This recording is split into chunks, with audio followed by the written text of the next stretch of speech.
요즘에는 참 많은 사람들이 그런 얘기를 하죠. 회사 생활이 너무 어렵다라고 얘기합니다. 아니, 우리 회사는 이렇게 복지가 안 좋아, 우리 회사는 이렇게 월급이 적어, 근로조건이 안 좋아, 여러 가지 이야기를 하는데, 또 반대로 고용주들의 얘기를 들어보면 요즘에 뽑을 사람이 없다고 합니다. 정말 인재라고 해서 뽑아놓으면, 잘 가르쳐 놓으면 3년 4년 지나서 더 월급 많이 주는 대로 쏙 이직을 하게 되고, 갈 때 그 회사의 기밀을 갖고 가는 사람들도 참 많아서 이 고용주도 직원을 뽑는 데에 고충이 있고, 또 직원들도 고용주에 대한 불만이 가득한 시대에 살고 있는 것 같습니다. 그래서 3대 갈등이라는 것이 있죠. 고부 갈등, 세대 갈등, 노사 갈등. 이 노사 갈등이 점점 커지고 있는 시대에 우리는 살고 있습니다. 그런데 이 노사 갈등 가운데 큰 어려움을 겪는 분이 누구신가? 바로 우리 하나님이십니다.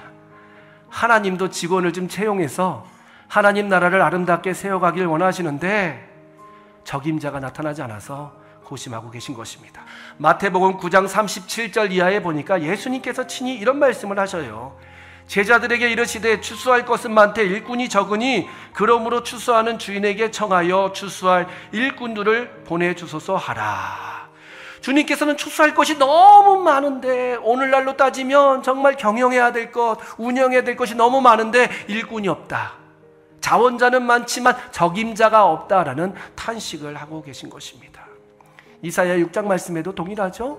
누가 나를 위하여 갈고, 누가 나를 위하여 이 복음의 능력을 전할고 할 때 이사야가 주여 내가 여기 있사오니 나를 보내소서, 이런 고백을 하지 않습니까? 그렇다면 예수님께서 원하시는 자, 하나님께서 뽑고 싶어하는 자는 어떠한 조건의 사람인가? 힘센 사람일까요? 똑똑한 사람일까요? 경험이 많은 사람일까요? 기술이 대단한 사람일까요? 이런 사람이 아닌 것입니다. 오늘 그 정답이 본문 말씀에 기록되어 있는데 한번 따라해 볼까요? 충성된 사람. 하나님께서는 충성된 사람을 원하고 계신 거예요. 이 충성이라는 말을 헬라어로 보니까요, 피스토스라고 기록되어 있는데, 이 피스토스가 바로 뭐냐? 믿음직한이라는 뜻을 갖고 있어요.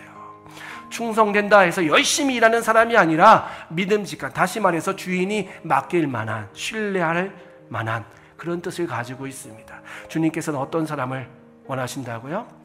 주님의 역할을, 주님의 그런 사역을 대신 맡겨도 무리가 없을 만큼 신실하고 주님을 믿고 주님을 의지하고 주님을 바라보는 사람을 지금 원하고 계십니다. 디모데는요, 에베소에서 목회하던 목회자였습니다. 이 에베소는 어떤 지역인가? 튀르키예라고 있어요. 예전엔 터키라고 불렀는데 이제 이름이 튀르키예로 바뀌었죠. 이 튀르키예 서부의 해안 도시 가운데에 에페소, 성경에도 에베소고요, 현대 지명도 에페소라고 불리는 큰 도시가 있습니다. 이 도시는 항구 도시이기 때문에 무역이 활발하였고 교통의 중심지였고, 더 나아가서 그 산 높은 곳에 아르테미스 신전이 있었어요. 그곳에 매일마다 화려한 제사가 지내졌어요. 여자 사제들이 야릇한 옷을 입고 남자들과 함께 성적인 행위를 했던, 그 성적으로도 문란한 도시가 바로 이 에베소였다는 것입니다. 문화를 찾아서 경제적인 그런 혜택을 바라보면서 모였던 그 수많은 사람들이 있던 에베소에 사도 바울이 2차 전도 여행 시에 아시아를 한 바퀴 쫙 돌고 이제 에베소로 가게 되는데, 이 에베소를 보니까 사람들이 엄청 많은 것입니다.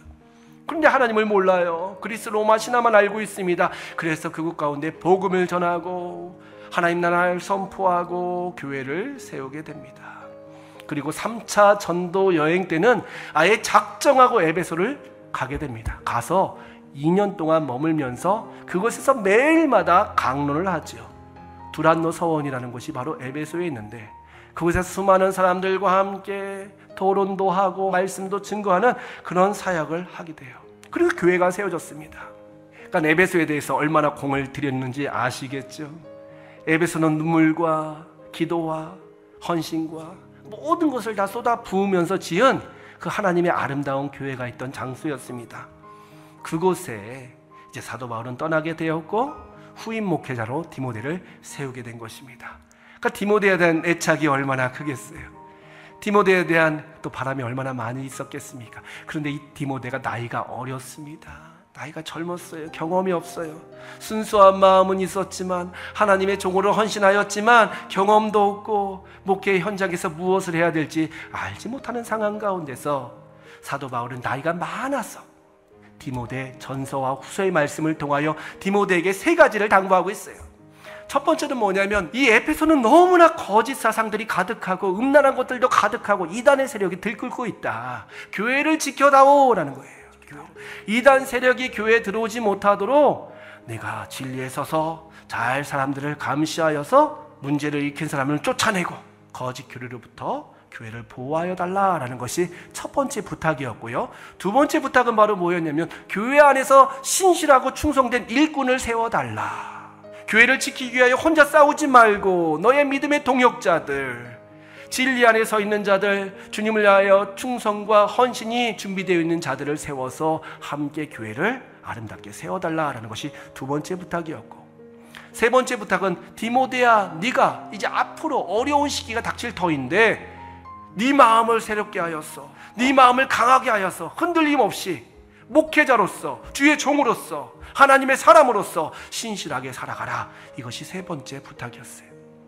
그 외부로부터 교회를 보호하고 신실한 일꾼들을 세우고 디모데 스스로 하여금 경건하고 바른 생활을 하거라라는 것이 메시지였는데, 가장 많은 분량이 바로 일꾼 세우는 그런 내용이었습니다. 그래서 디모데 전서 말씀과 후서 말씀을 보면 일꾼에 대한 표현이 자주 등장하고 있습니다. 신실한 일꾼들을 세우라는 것이에요. 너 군인과 같이, 너 운동선수와 같이, 농부와 같이 그렇게 목회를 하면 된다. 그렇게 사람을 가르치면 된다라고 기록하고 있는 거예요. 그래요. 교회를 어떻게 섬겨야 된다고요? 네, 맞습니다. 군인처럼, 운동선수처럼, 농부처럼. 이 세 특징은 바로 뭐냐면 자기의 뜻대로 하는 것이 아닙니다. 기준이 나에게 있는 것이 아닙니다. 군인이 누구의 말을 통하여 움직입니까? 내 옳은 소견대로, 내 판단대로? 그러면 큰일 나죠. 자기의 상부의 지시에 따라서, 선임의 명령에 따라서 움직이는 것이 바로 군인 아니겠습니까? 운동선수도 마찬가지예요. 운동선수도 아무리 능력이 좋아도 자기의 뜻대로 할 수 없는 것이죠. 요즘 대한민국을 시끄럽게 하는 축구 선수 그 어떤 폭력 사건 있지 않습니까? 아무리 실력이 좋아도 감독과 그 상부의 지시를 받지 않으면 그 운동선수는 활동할 수 없는 거 아니겠습니까? 농구도 마찬가지예요. 주인이 보리씨를 줬는데 갑자기 나 콩 심겠다, 콩씨를 줬는데 아니다, 나 갑자기 깨 심겠다, 이렇게 할 수가 없는 것 아니겠습니까? 그러니까 충성된 일꾼이라는 것은 바로 뭐냐면 전적으로 주님을 바라보며 주님께서 주시는 그런 명령, 말씀에 순종하는 사람입니다. 이럴 때 주님께서 우리의 삶을 책임져 주시고 우리의 교회를 지키시고 우리의 걸음걸음을 인도해 주시겠다라고 말씀하고 있는 거예요. 그래서 마태복음 6장 33절 말씀에 보면 그런즉 너희는 먼저 그의 나라와 그의 의를 구하라. 그리하면 이 모든 것, 너희가 마시는 것, 먹는 것, 입는 것, 쓰는 것, 모든 것을 다 책임져 주시라고 말씀하고 있습니다.